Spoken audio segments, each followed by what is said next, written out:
So there's a hot topic out there on social media and divorce and how it impacts your divorce and whether you should engage in it, how to handle social media during divorce.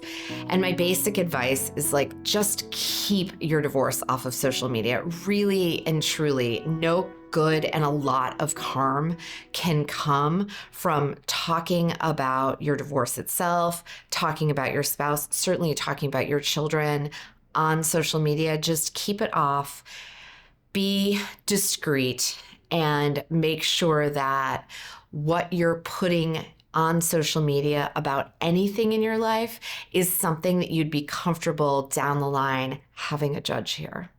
There are horror stories out there about things that people have put on social media really impacting negatively their divorce. So, for example, sharing that they took a child out of state on social media when that wasn't permissible under the court's custody orders.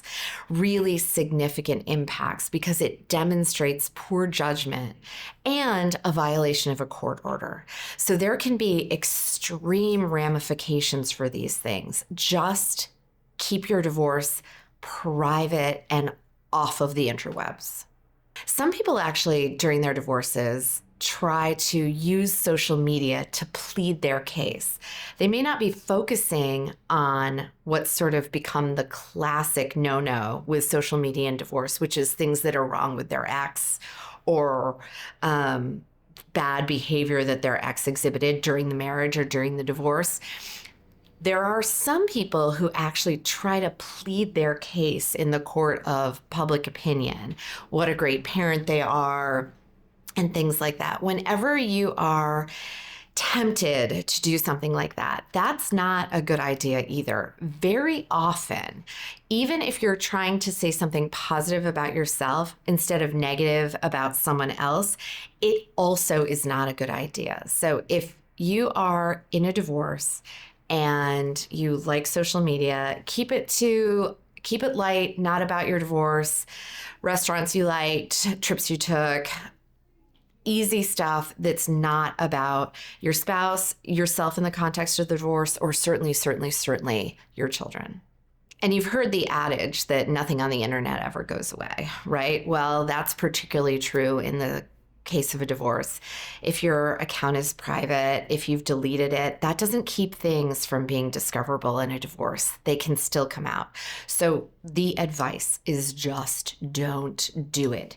And if you did, before you engage in self-help and try and lock down your account or put things on private, make your first call your lawyer. Let's get ahead of it and address it the way we need to. But gold standard, keep your divorce off social media, please. Don't put your divorce on social media. That's the main point. But what about other things? Well, just try to chill out on the social media during the divorce. You don't know what's relevant to the divorce and what isn't. You aren't your divorce lawyer. You aren't your spouse's divorce lawyer. So just be real circumspect during the divorce.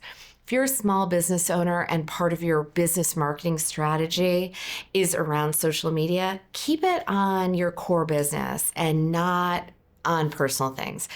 This is a really good thing to talk to your lawyer about because I know for people that enjoy social media, this can feel like a bit of a downer during divorce, but we really want to make sure that you don't wind up jeopardizing your future over a post.